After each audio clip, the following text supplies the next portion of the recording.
မိဘတော်တော်များများအသက်ကြီးမှပညာရေးကိုပေါ့နော်အားထည့်တာပေါ့နော်အမှန်တော့ဒီ0 to 3မှာကိုကစပြီးတော့ဒီ brain development နဲ့ brain training နဲ့အဲ့လိုမျိုးလေးတွေကိုပို့ပြီးတော့အားထည့်စေချင်ပါတယ်ကျွန်မနာမည်ကတော့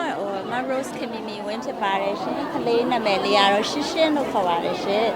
ဟုတ်ကဲ့ပါကျမတို့ကဒီနေ့Sprouts class နေနဲ့ Heguru graduation လာရောက်တက်ဖြစ်တာဖြစ်ပါတယ်ရှင်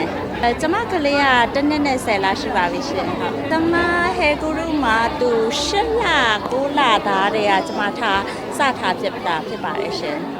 ကျမကတော့အဓိကပေါ့နော် Heguru မှာစထားဖြစ်တာကတော့brain training center တွေကိုလေ့လာရင်းနဲ့နောက်ပြီးတော့ဒီက founder နဲ့လည်းကျမအရင်ကရင်းနှီးတာဖြစ်တဲ့အတွက်ဒီမှာကလေးကိုကြောင်းထားဖို့ဆုံးဖြတ်လိုက်တာဖြစ်ပါတယ်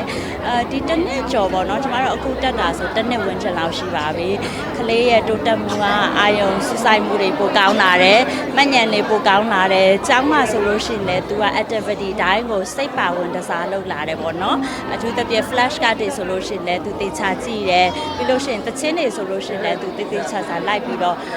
ပေါ့နော်ဖြည့်တယ်ဆိုတယ်ပေါ့နော်အဲ့ဒါလေးတွေကသူ့ရဲ့တိုးတက်မှုဖြစ်ပါတယ်ရှင်ကျမအနေနဲ့ကတော့ဒီမိဘတွေအားလုံးပေါ့ပြောချင်တာကတော့ဒီ0 to 3ပေါ့နော်ကလေးအသက်3နှစ်မပြည့်ခင်ဒီကတော့သူတို့ brain development တော့ကတော့အကောင်းဆုံးမှာမိဘတော်တော်များများအသက်ကြီးမှပညာရေးကိုပေါ့နော်အားထည့်တာပေါ့နော်အမှန်တော့ဒီ0 to 3မှာကိုကစပြီးတော့